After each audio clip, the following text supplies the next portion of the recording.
बीते दिनी भिखीविंड ਦੀਆਂ ਹੋਈਆਂ ਨਗਰ ਪੰਚਾਇਤ ਚੋਣਾਂ ਦੌਰਾਨ ਸ਼੍ਰੋਮਣੀ ਅਕਾਲੀ ਦਲ ਬਾਦਲ ਦੇ ਕੈਂਡੀਡੇਟਾਂ ਵੱਲੋਂ ਕਾਂਗਰਸ ਪਾਰਟੀ ਤੇ ਧੱਕੇਸ਼ਾਹੀ ਦਾ ਦੋਸ਼ ਲਾਇਆ ਗਿਆ। ਸਾਬਕਾ ਵਿਧਾਇਕ ਤੇ ਜ਼ਿਲ੍ਹਾ ਪ੍ਰਧਾਨ ਪ੍ਰੋਫੈਸਰ ਵਿਰਸਾ ਸਿੰਘ ਵਲਟੋਆ ਵੱਲੋਂ भिखीविंड ਵਿਖੇ ਸ਼ਰਮਾ ਪਰਿਵਾਰ ਦੀਆਂ ਉਹਨਾਂ ਬੀਬੀਆਂ ਨੂੰ ਸਨਮਾਨਿਤ ਕੀਤਾ ਗਿਆ ਜਿਨ੍ਹਾਂ ਨੇ ਲੋਕਤੰਤਰ ਦੀ ਬਹਾਲੀ ਲਈ ਵੱਡੀ ਲੜਾਈ ਲੜੀ। ਇਸ ਮੌਕੇ ਬੋਲਦਿਆਂ ਪ੍ਰੋਫੈਸਰ ਵਿਰਸਾ ਸਿੰਘ ਵਲਟੋਆ ਨੇ ਮੌਜੂਦਾ ਵਿਧਾਇਕ ਸੁਖਪਾਲ ਸਿੰਘ ਭੁੱਲਰ ਤੇ ਕਈ ਦੋਸ਼ ਵੀ ਲਾਏ। 13 ਉਮੀਦਵਾਰਾਂ ਦਾ ਹੀ ਤਹਿ ਦਿਲ ਤੋਂ ਧੰਨਵਾਦ ਕਰਦਾ ਔਰ ਉਹਨਾਂ ਨੂੰ ਸ਼ਾਬਾਸ਼ ਦੇਣਾ ਜੀ ਕਿ ਗੁੰਡਾਗਰਦੀ ਦੇ ਮਾਹੌਲ ਦੇ ਵਿੱਚ, ਧੱਕੇਸ਼ਾਹੀ ਦੇ ਮਾਹੌਲ ਦੇ ਵਿੱਚ, ਡਰ ਤੇ ਸਹਿਮ ਦੇ ਮਾਹੌਲ ਦੇ ਵਿੱਚ ਜਿਸ ਤਰ੍ਹਾਂ ਦੀ ਉਹਨਾਂ ਨੇ ਲੜਾਈ ਲੜੀ ਹੈ ਔਰ ਸ਼ਰੇਆਮ ਘੰਟਿਆਂ ਬੱਧੀ ਬੂਥਾਂ ਦੇ ਉੱਤੇ ਪੁਲਿਸ ਨੇ ਕਾਂਗਰਸੀਆਂ ਦੇ ਕਬਜ਼ੇ ਕਰਵਾਏ ਔਰ ਸਾਡੇ ਸ਼ਹਿਰੀ ਦੁਕਾਨਦਾਰਾਂ ਦੀਆਂ, ਵਪਾਰੀਆਂ ਦੀਆਂ, भिखीविंड ਵਾਸੀਆਂ ਦੀਆਂ ਵੋਟਾਂ ਸੀ ਤੇ ਪਿੰਡਾਂ ਦੇ ਕਾਂਗਰਸੀਆਂ ਦੀਆਂ ਧਾੜਾਂ ਆ ਕੇ ਵੋਟਾਂ ਪਾਉਂਦੀਆਂ ਰਹੀਆਂ। ਉਹਦੇ ਬਾਵਜੂਦ ਵੀ ਸਾਡੇ 2 ਉਮੀਦਵਾਰ ਜਿੱਤੇ ਤੇ ਬਾਕੀ ਵੀ ਥੋੜੀਆਂ ਵੋਟਾਂ ਤੇ ਹਰੇ। ਭਾਵੇਂ ਕਾਂਗਰਸੀ ਕਹਿੰਦੇ ਕਿ ਅਸੀਂ 11 ਸੀਟਾਂ ਜਿੱਤ ਗਏ ਪਰ ਨੈਤਿਕ ਤੌਰ ਤੇ ਕਾਂਗਰਸ ਪਾर्टी की बहुत बड़ी हार है। और अज मैं अपने शर्मा परिवार च आया। इस परिवार च इस करके आया है कि इस परिवार दे नाल जिथे शरेआम धक्का किया गया, घंटियां बधी बूथ के उत्ते कब्जा करके कांग्रसियों दी धाड़ां ने आण के जाली वोटां पाईयां ते केवल 8 वोटां ते हार गए ते कांग्रेसियों की गुंडागर्दी नूं रोकण वास्ते समुचा शर्मा परिवार और इस परिवार दीयां बीबियां ने, साडियां भैणां ने, धीआं ने, नूहां ने जो श्रोमणी अकाली दल की खातर विरोधियों का विरोध किया सीगा, जिस तरीके नाल उन्हां नूं विरोधियों का शिकार होना पिया, धक्के खाने पे, कुट खानी पई, खिच धू करवाउणी पई तो पर जिस तरह साडियां नूहां धीआं भैणां डटियां रहियां उहदे बावजूद भी भावें जातियां कर गए, बूथ तो उन्होंने बाहर कढ़ के जाली वोटां पा गए। अज मैं उन्हां अपनियां नूहां दा, धीआं दा, भैणां दा धन्नवाद करने वास्ते भी तो उन्होंने शाबाश देने वास्ते भी हाजिर हूँ। और तुसीं हैरान हो जाओगे कि कल कई अफसरां ने जिन्हां दी ड्यूटी सी चोणां दौरान मेरे नाल भी गल कीती ते साडे होर आगू सहबान दे नाल भी गल कीती। कहिंदे कि एडा मंदा हाल सी भी इन्हां कोले वोट ही कोई नहीं सी होगी भिखीविंड च। आ जिन्नियां इन्हां दी निकलियां ते असीं सारियां पवाइयां, ये तो सारियां जाली वोटां असीं पवाइयां। ये अफसरां दा जिहड़े जिन्हां दी ड्यूटी सी पुलिस ऑफिसर उन्हां दा सी और 2 सीटां असीं जित्ते और जिहड़ियां जित्तियां ने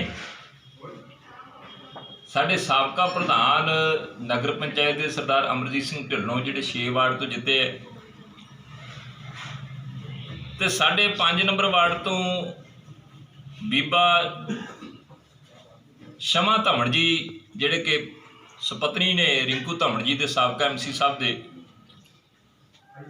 वो जिते ने। तो तुसी इत्थे भी हैरान हो जाओगे कि समुची अफसरशाही का जोर इस गल ते लगा सीगा कि तुसी हार स्वीकार कर लो, तुसी भी मान लो कि असीं हार गए हैं तो सर्टिफिकेट जिहड़ा कांग्रसियों ने इशू कर लेंगे। दबाव भी बनाया गया, डराया भी गया, धमकाया भी गया, लालच भी दिते गए और साडी छोटी भैन ने तो सरदार अमरजीत सिंह ढिल्लों ने कहा कि भावें जो करना कर लो, ये गल नहीं होनी और करोड़ रुपया भी दिओ तो तद भी नहीं। असीं पार्टी के नाल आ, पार्टी की इज्जत की खातर असीं जिहड़ा आ साडा स्टैंड है।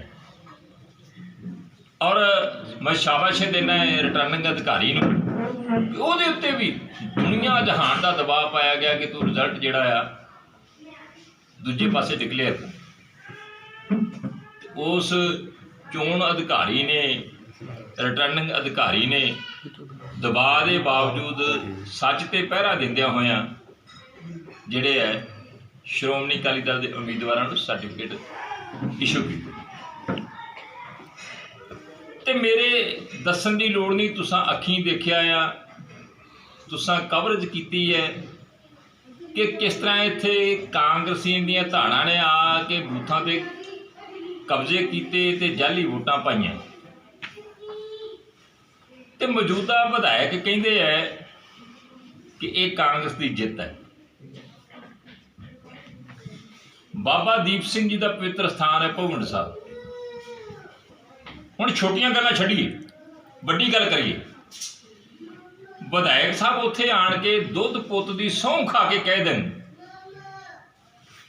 ਕਿ ਜਿਹੜੇ ਉਹਦੇ ਉਮੀਦਵਾਰ ਨੇ ਲੋਕਾਂ ਦੀਆਂ ਵੋਟਾਂ ਨਾਲ ਜਿੱਤੇ ਨੇ, ਭਿੱਖੀਵਿੰਡ ਦੇ ਵਾਸੀਆਂ ਦੀਆਂ ਜਿਹੜੇ ਅਧਿਕਾਰ ਰੱਖਦੇ ਸੀ ਵੋਟ ਪਾਉਣ ਦਾ, ਉਹਨਾਂ ਦੀਆਂ ਵੋਟਾਂ ਨਾਲ ਜਿੱਤੇ ਨੇ, ਸਹੁੰ ਖਾ ਕੇ ਕਹਿ ਦੇਣ ਕਿ ਮੈਂ ਬਾਬਾ ਦੀਪ ਸਿੰਘ ਜੀ ਦੀ ਹਜ਼ੂਰੀ ਦੇ ਵਿੱਚ, ਗੁਰੂ ਗ੍ਰੰਥ ਸਾਹਿਬ ਦੀ ਹਜ਼ੂਰੀ ਦੇ ਵਿੱਚ ਜੋ ਕਹਿ ਰਿਹਾ ਸੱਚ ਕਹਿ ਰਿਹਾ ਹੈ ਕਿ ਮੇਰੇ ਉਮੀਦਵਾਰਾਂ ਨੂੰ ਭਿੱਖੀਵਿੰਡ ਦੇ ਵਾਸੀਆਂ ਨੇ ਵੋਟਾਂ ਪਾਈਆਂ ਨੇ ਤੇ ਉਹਨਾਂ ਵੋਟਾਂ ਦੇ ਸਦਕਾ ਜਿੱਤੇ ਹੈ ਤੇ ਮੈਂ ਸਿਆਸਤੀ ਛੱਡਣਾ। ਤੇ ਜੇ ਨਹੀਂ ਸਹੁੰ ਖਾਣੀ ਤੇ ਫਿਰ ਆਪਣੀ ਜ਼ੁਬਾਨ ਨੂੰ ਲਗਾਮ ਦੇ, ਜ਼ੁਬਾਨ ਨੂੰ ਲਗਾਮ ਦੇ। ਭਿੱਖੀਵਿੰਡ ਦੇ ਲੋਕ ਤਰਾਹ ਤਰਾਹ ਕਰਦੇ ਤੇਰੇ ਬਦਮਾਸ਼ਾਂ ਕੋਲੋਂ, ਤੇਰੇ ਗੁੰਡਿਆਂ ਕੋਲੋਂ, ਤੇ ਤੈਨੂੰ ਸਬਕ ਵੀ ਦਿੱਤਾ ਆ। ਤੇ ਤੈਨੂੰ ਜਿਹੜਾ ਸਬਕ ਰਹਿ ਗਏ 7-8 ਮਹੀਨੇ ਰਹਿ ਗਏ, ਤੈਨੂੰ ਵੀ ਦੇ ਦੇਣਗੇ। ਕਿੱਥੇ ਜਾਣਾ ਹੈ, ਕਿੱਥੇ ਭੱਜਣਾ ਹੈ। ਇਸ ਕਰਕੇ ਜਿਹੜਾ ਆਪਣੇ ਆਪ ਤੇ ਕੰਟਰੋਲ ਕਰ। ਚੰਗਾ ਨਹੀਂ ਲੱਗਦਾ ਜਿਸ ਤਰ੍ਹਾਂ ਦੀ ਤੂੰ ਭਾਸ਼ਾ ਵਰਤਦਾ, ਮੈਂ ਨਹੀਂ ਵਰਤ ਸਕਦਾ, ਪਰ ਇੱਕ ਮੈਂ ਦੱਸਦਾ ਕਿ ਭੱਜਦਿਆਂ ਨੂੰ ਵਾਹਣ ਇੱਕੋ ਜਿਹਾ ਹੁੰਦਾ। ਤੇ ਮੈਂ ਤਾਂ ਜ਼ਿੰਦਗੀ 'ਚ ਬੜਾ ਕੁਛ ਦੇਖਿਆ, ਮੈਂ ਤਾਂ ਬਹੁਤ ਕੁਛ ਵੇਖਿਆ ਹੈ। ਮੈਂ ਤਾਂ ਤੇਰੀ ਮਾਂ ਇੰਦਰਾ ਗਾਂਧੀ ਮੈਨੂੰ ਮਾਰਦੀ ਮਰ ਗਈ, ਤੇਰਾ ਕੁਛ ਲੱਗਦਾ ਰਾਜੀਵ ਗਾਂਧੀ ਮਾਰਦਾ ਮਰ ਗਿਆ, ਬੇਅੰਤਾ ਬੁੱਚੜ ਮੈਨੂੰ ਮਾਰਦਾ ਮਰ ਗਿਆ, KPS ਗਿੱਲ ਵਰਗੇ ਮੇਰੇ ਬਾਰੇ ਜੋ ਕੁਛ ਕਰਦੇ ਰਹੇ, ਜਾਂ ਤੁਹਾਡੇ ਜਿਹੜੇ ਹੋਰ ਸੀਗੇ ਚਹੇਤੇ ਜਿਹੜੇ ਕਾਂਗਰਸ ਪਾਰਟੀ ਦੇ, ਜੋ ਜੁਰਮੋ ਸਿਤਮ ਸੀਗਾ ਮੈਂ ਤੇ ਮੇਰੇ ਪਰਿਵਾਰ ਨੇ ਝੱਲਿਆ, ਜਾਤੀਆਂ ਝੱਲੀਆਂ। ਅਸੀਂ ਤਾਂ ਬੜਾ ਕੁਝ ਝੱਲਿਆ ਤੇ ਤੈਥੋਂ ਝੱਲਿਆ ਨਹੀਂ ਜਾਣਾ। ਜਿਹੜੇ ਤੂੰ ਗੁਨਾਹ ਕਰ ਰਿਹਾ ਤੈਨੂੰ ਉਹਨਾਂ ਗੁਨਾਹਾਂ ਦੀ ਸਜ਼ਾ ਮਿਲਣੀ ਹੈ। ਜਿਹੜੇ ਤੂੰ ਧੱਜੀਆਂ ਡਾ ਰਿਹਾ ਨਿਯਮਾਂ ਦੀਆਂ, ਜਿਹੜਾ ਤੂੰ ਰੱਬ ਭੁੱਲਿਆ ਆ, ਤੇ ਮੇਰੀ ਇਹੀ ਬੇਨਤੀ ਹੈ ਸੁਧਰ ਜਾ, ਆਪਣੇ ਆਪ ਤੇ ਕੰਟਰੋਲ ਕਰ ਲਾ। ਜੇ ਤੇਰਾ ਦਾਅ ਲੱਗ ਗਿਆ ਆ, ਲੋਕਾਂ ਨੇ ਗਲਤੀ ਕਰ ਲਈ ਹੈ, ਤੇ ਘੱਟੋ ਘੱਟ ਆਪਦੀ ਜ਼ੁਬਾਨ ਤੇ ਲਗਾਮ ਰੱਖ ਲਾ। ਤੇ ਬਾਕੀ ਜਿੱਥੇ ਤੇਰਾ ਜੀ ਕਰਦਾ, ਜਿਵੇਂ ਤੇਰਾ ਜੀ ਕਰਦਾ, ਜੋ ਤੂੰ ਜ਼ੋਰ ਲਾਉਣਾ, ਜੋ ਤੂੰ ਕਰ ਸਕਦਾ, ਅੱਗੇ ਕਸਰ ਕੋਈ ਨਹੀਂ ਛੱਡੀ। ਸਾਡੇ ਤੋਂ ਵਰਕਰ ਜਿਹੜੇ ਆ ਵਾਰ-ਵਾਰ ਤੂੰ 307 ਦੇ ਵਿੱਚ ਫਸਾਏ ਨੇ, ਤੂੰ ਕਹਿੰਦਾ ਮੈਂ ਝੂਠਾ ਮੁਕੱਦਮਾ ਨਹੀਂ ਦਰਜ ਕਰਾਇਆ। ਸਾਬਕਾ ਪ੍ਰਧਾਨ ਸਰਦਾਰ ਅਮਰਜੀਤ ਸਿੰਘ ਢਿੱਲੋਂ ਤੇ ਰਿੰਕੂ ਧਮਨ ਦੇ ਉੱਤੇ ਤੂੰ SC ਐਕਟ ਦਾ ਪਰਚਾ ਸਰਾਸਰ ਝੂਠਾ ਦਰਜ ਕਰਾਇਆ। ਉਹ ਦਿੱਲੀ ਫਿਰਦੇ ਹੈ, ਤੂੰ ਵਕੂ ਹੈ ਜਿਹੜਾ ਭਿੱਖੀਵਿੰਡ ਦਾ ਬਣਾਇਆ। ਸਰਦਾਰ ਅਮਰਜੀਤ ਸਿੰਘ ਪਹੁਵਿੰਡ ਅੰਮ੍ਰਿਤਧਾਰੀ ਸਿੱਖ ਨੂੰ ਜੋ ਭਿੱਖੀਵਿੰਡ ਦੇ ਵਿੱਚ ਤੇਰੇ ਗੁੰਡਿਆਂ ਨੇ ਜੋ ਗੁੰਡਾਗਰਦੀ ਕੀਤੀ, ਬਦਮਾਸ਼ੀ ਕੀਤੀ, ਕੁੱਟਮਾਰ ਕੀਤੀ, ਕੇਸਾਂ ਦੀ, ਦਸਤਾਰ ਦੀ, ਕਕਾਰਾਂ ਦੀ ਬੇਅਦਬੀ ਕੀਤੀ, ਉਲਟਾ ਮੁਕੱਦਮਾ ਤੂੰ ਸਰਦਾਰ ਅਮਰਜੀਤ ਸਿੰਘ ਪਹੁਵਿੰਡ ਤੇ ਹਰਜਿੰਦਰ ਸਿੰਘ ਜਿੰਦਾ ਸਰਪੰਚ ਭਿੱਖੀਵਿੰਡ ਦੇ ਉੱਤੇ, ਸਰਪੰਚ ਹਰਜੀਤ ਸਿੰਘ ਬਲੇਰ ਦੇ ਉੱਤੇ ਤੂੰ 307 ਦਾ ਮੁਕੱਦਮਾ ਦਰਜ ਕੀਤਾ। 2 ਫਰਵਰੀ ਨੂੰ ਨਾਮਜ਼ਦਗੀ ਵਾਲੇ ਦਿਨ ਤੇਰੇ ਵੱਲੋਂ ਭੇਜੀਆਂ ਹੋਈਆਂ ਕਾਂਗਰਸੀਆਂ ਦੀਆਂ ਧਾੜਾਂ ਨੇ ਸ਼ਰੇਆਮ ਡਾਂਗਾਂ, ਸੋਟੇ, ਕਿਰਪਾਨਾਂ, ਰਫਲਾਂ, ਪਿਸਤੌਲਾਂ ਦੇ ਨਾਲ ਅਕਾਲੀ ਦਲ ਦੇ ਵਰਕਰਾਂ ਦੇ ਉੱਤੇ, ਉਮੀਦਵਾਰਾਂ ਦੇ ਉੱਤੇ ਹਮਲਾ ਕੀਤਾ, ਗੋਲੀਆਂ ਮਾਰੀਆਂ। ਅਮਰਜੀਤ ਸਿੰਘ ਢਿੱਲੋਂ ਦੇ ਘਰ ਦੇ ਵਿੱਚ ਗੋਲੀਆਂ ਵੱਜੀਆਂ, ਕਾਰਾਂ ਦੀ ਭੰਨਤੋੜ ਹੋਈ, ਡੇਅਰੀ ਦੀ ਭੰਨਤੋੜ ਹੋਈ, ਘਰ ਦੀ ਭੰਨਤੋੜ ਹੋਈ। ਮੁਕੱਦਮਾ ਤੂੰ ਅਕਾਲੀ ਵਰਕਰਾਂ ਤੇ ਉਹ ਵੀ ਪੌਣੇ 200 ਦੇ ਉੱਤੇ, ਜਿਹੜੇ 30 ਤੋਂ ਬਾਈ ਨੇਮ ਨਾਮਜ਼ਦ ਕੀਤੇ, ਤੇ 150 ਦੇ ਲਗਭਗ ਤੂੰ ਜਿਹੜਾ ਆ ਅਣਪਛਾਤਾ ਉਹਦੇ ਵਿੱਚ ਪਾਇਆ। ਤੂੰ ਲੋਕਾਂ ਨੂੰ ਦੱਸਦਾ। ਭਿੱਖੀਵਿੰਡ ਦੇ ਲੋਕਾਂ ਨੇ ਕੱਲ ਤੇਰੀ ਜਿੱਤ ਦਾ ਜਿੰਨਾ ਕੁ ਸਵਾਗਤ ਕੀਤਾ, ਇੱਥੋਂ ਦੇ ਵਪਾਰੀਆਂ ਨੇ, ਇੱਥੋਂ ਦੇ ਦੁਕਾਨਦਾਰਾਂ ਨੇ, ਤੈਨੂੰ ਅਜੇ ਵੀ ਪਤਾ ਲੱਗਾ ਕਿ ਲੋਕ ਤੈਨੂੰ ਲਾਹਨਤਾਂ ਪਾ ਰਹੇ। ਲੋਕ ਕਾਂਗਰਸ ਪਾਰਟੀ ਨੂੰ ਲਾਹਨਤਾਂ ਪਾ ਰਹੇ ਆ। ਬਾਕੀ ਇੱਥੇ ਅਹਿਮਦ ਸ਼ਾਹ ਅਬਦਾਲੀ ਵਰਗੇ ਵੀ ਆਏ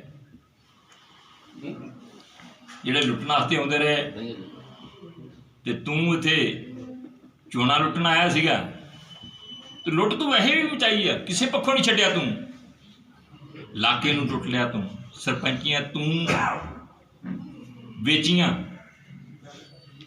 ਤੂੰ ਤਾਂ ਕਾਂਗਰਸੀ ਨਹੀਂ ਬਖਸ਼ੇ ਜਿਨ੍ਹਾਂ ਦਾ ਹੱਕ ਬਣਦਾ ਸੀਗਾ। ਉਹਨਾਂ ਨੂੰ ਡਰਾ ਕੇ ਧਮਕਾ ਕੇ ਤੂੰ ਇਲੈਕਸ਼ਨਾਂ ਲੜਨ ਤੋਂ ਰੋਕਿਆ, ਤੇ ਸ਼ਰੇਆਮ ਤੂੰ ਸੌਦੇ ਕੀਤੇ। ਤੇ ਹੁਣ ਤੂੰ ਜਿਹੜੀਆਂ ਆ ਵੀ ਚੋਣਾਂ ਜਿਹੜੀਆਂ ਨੇ ਉਹ ਅਹਿਮਦ ਸ਼ਾਹ ਅਬਦਾਲੀ ਵਾਂਗੂ ਕਿ ਖਾਧਾ ਪੀਤਾ ਲਾਹੇ ਦਾ, ਬਾਕੀ ਅਹਿਮਦ ਸ਼ਾਹੇ ਦਾ। ਆ ਜਿਹੜੀਆਂ 2 ਸੀਟਾਂ ਇੱਥੋਂ ਬਚ ਗਈਆਂ ਨੇ, ਤੇਰੀ ਇੰਨੀ ਜ਼ਿਆਦਤੀਆਂ ਦੇ ਬਾਵਜੂਦ, ਤੇਰੀ ਇੰਨੀ ਗੁੰਡਾਗਰਦੀ ਦੇ ਬਾਵਜੂਦ, ਤੇਰੀ ਇੰਨੀ ਧੱਕੇਸ਼ਾਹੀਆਂ ਦੇ ਬਾਵਜੂਦ, ਬੂਥ ਕੈਪਚਰਿੰਗ ਕਰਨ ਦੇ ਬਾਵਜੂਦ, ਜਾਲੀ ਵੋਟਾਂ ਪਾਉਣ ਦੇ ਬਾਵਜੂਦ, ਪੁਲਿਸ ਵੱਲੋਂ ਸ਼ਰੇਆਮ ਕਾਂਗਰਸ ਦੀ ਵੱਡੇ ਅਫਸਰ ਤੋਂ ਲੈ ਕੇ ਛੋਟੇ ਅਫਸਰ ਤੱਕ, ਸਿਪਾਹੀ ਤੱਕ, ਹੋਮਗਾਰਡ ਦੇ ਤੱਕ ਨੂੰ ਹਦਾਇਤਾਂ ਸੀ ਕਿ ਕਾਂਗਰਸੀ ਜੋ ਕਰਦੇ ਆ ਕਰਨ ਦਿਓ, ਜਿਸ ਤਰ੍ਹਾਂ ਕਰਦੇ ਕਰਨ ਦਿਓ। ਚੋਣਾਂ ਜਿੱਤਣੀਆਂ ਨੇ, ਉਹਦੇ ਬਾਵਜੂਦ ਵੀ ਤੁਸੀਂ ਹਾਰੇ ਜੇ। ਇਹ ਹਾਰ ਜਿਹੜੀ ਆ, ਨੈਤਿਕ ਹਾਰ ਜਿਹੜੀ ਤੇਰੀ ਹੈ 2022 ਦੇ ਵਿੱਚ, ਤੇਰੀਆਂ ਜ਼ਮਾਨਤ ਜ਼ਬਤ ਕਰਾ ਕੇ ਜਿਹੜਾ ਆ ਲੋਕੀ ਤੈਨੂੰ ਸਬਕ ਦੇਣਗੇ।